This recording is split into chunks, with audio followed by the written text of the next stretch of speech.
A dead body washed ashore in Spain. Inside his uniform pocket, documents that would redirect an entire German invasion fleet, and nobody knew he'd been dead for weeks.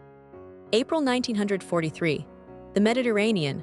A Spanish fisherman hauled in the corpse of a Royal Marines officer, fully dressed, documents clutched in a waterproof case.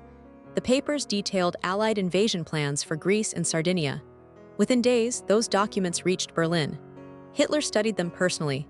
And based on what he read, he moved 2 panzer divisions, 2 entire divisions, away from Sicily, where the real invasion was about to land. The deception worked. But here's what nobody's telling you: this wasn't luck.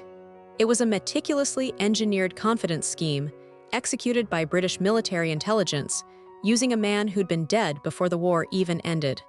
Rewind to late 1942. The Allies faced a catastrophic problem. Sicily was next. Everyone knew it. The Germans knew it. And if the German High Command reinforced the island before the invasion, the operation would collapse before it started. British intelligence needed to plant false information. But here's where most people get it wrong. They didn't just forge a memo and hope it landed on the right desk. No, they constructed an entire false identity, complete with a backstory, personal effects, and a corpse to carry it. The man they chose was William Martin, except that wasn't his real name.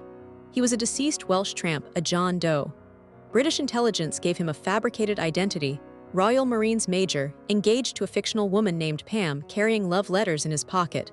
They dressed him in a dress uniform. They added a briefcase. And inside that briefcase, forged letters from Admiral Louis Mountbatten and a general staff officer discussing the invasion of Greece and Sardinia. The letters were intentionally vague enough to seem real. No military planner spells out specifics in casual correspondence, but specific enough to redirect German troops. Now you might ask, why would the Germans trust a corpse? Why not just dismiss it as propaganda? Because the British anticipated that objection. They included details that only genuine military couriers would know. Personal items, a bank statement, a photo of his fake fiancée, chainmail records. Everything pointed to one conclusion: this was a legitimate British officer. The Germans checked, they verified, and every verification led back to a false trail the British had deliberately laid down months in advance. The corpse was launched into the Mediterranean in April 1943. British intelligence knew the currents would carry it towards Spain. They knew Spain's fascist government maintained secret intelligence channels with Berlin, and they knew the Spanish would report the discovery to the Germans. It was a chain reaction they'd engineered from the start. Within weeks, the body washed ashore. Spanish authorities found it. The documents were photographed and sent to Berlin. And Hitler, convinced the invasion was coming to Greece and Sardinia, redeployed his forces. But here's where the scheme nearly collapsed. German intelligence wasn't stupid, they had doubts. They wanted to verify the documents further, so they requested permission to perform an autopsy on the body. If they'd done that, they'd have discovered he'd been dead for weeks. The game would have been over, but the Spanish refused. They claimed it would violate protocol. And the Germans, respecting Spanish sovereignty, backed down. The deception held. July 1943. The real invasion of Sicily began. The Germans, expecting the primary assault in Greece, had left the island vulnerable. The Allies landed 160,000 troops. Within weeks, Sicily fell. The Germans never recovered the strategic advantage they'd lost to a dead man's briefcase. But here's what makes this a con artist's masterpiece: not just a military victory. It wasn't one lie. It was a system of lies, each one supporting the others. The fake identity had to be believable, so the British created a paper trail months before the body was even discovered. They registered false names in military records. They set up fake accounts. They planted corroborating details in places where German spies would find them. This is the textbook structure of a long con: preparation, credibility building, and then the final move. Except instead of stealing money, they were stealing an entire military campaign. The Germans could have caught them. They had the resources. They had the skepticism, but they fell for it because they wanted to believe it.